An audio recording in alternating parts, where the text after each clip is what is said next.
भाई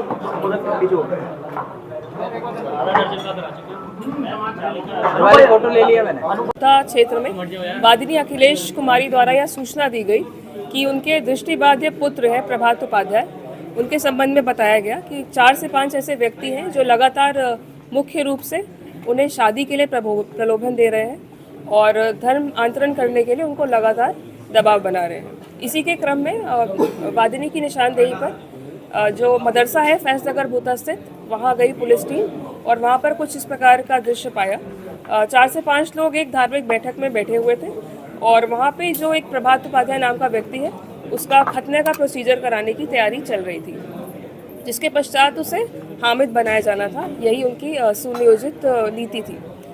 जब टीम घटनास्थल पर पहुंची तो उन्होंने इस प्रयत्न को रोका, इसको विफल किया और इसके अलावा उन्होंने जो घटनास्थल से बरामदगी की है वो कुछ इस प्रकार है।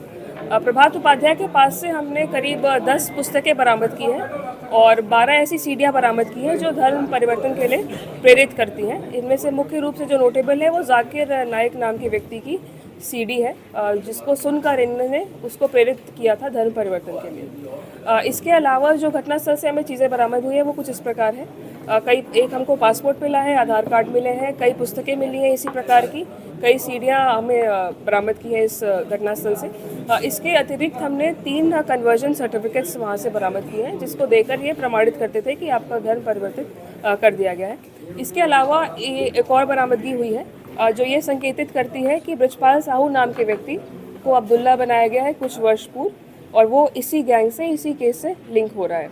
जो ब्रजपाल साहू और अब्दुल्ला है उसकी जो बहन है राजकुमारी, उनका भी नाम परिवर्तित करके, धर्म परिवर्तित करके उनको आयशा बनाया गया है और उनकी माँ उषा रानी को धर्म परिवर्तित करके अमीना बनाया गया है। तो इस प्रकार से दूसरा केस भी इस केस से लिंक हो रहा है। इसके अलावा और गहनता से पूछताछ की गई और जानकारी की गई तो यह ज्ञात हुआ कि एक नाबालिग लड़के को इन्होंने प्रभावित किया है, उसको ड्रग्स के नशे का आदी बनाया और उसकी असहायता का पूरा उपयोग करते हुए इन्होंने उसको नए रीति रिवाजों से इंट्रोड्यूस किया, मौलवी से मिलवाया और उसका भी खतना करवाने की फिराक में थे, लेकिन उस प्रयत्न को भी विफल कर दिया गया है। तो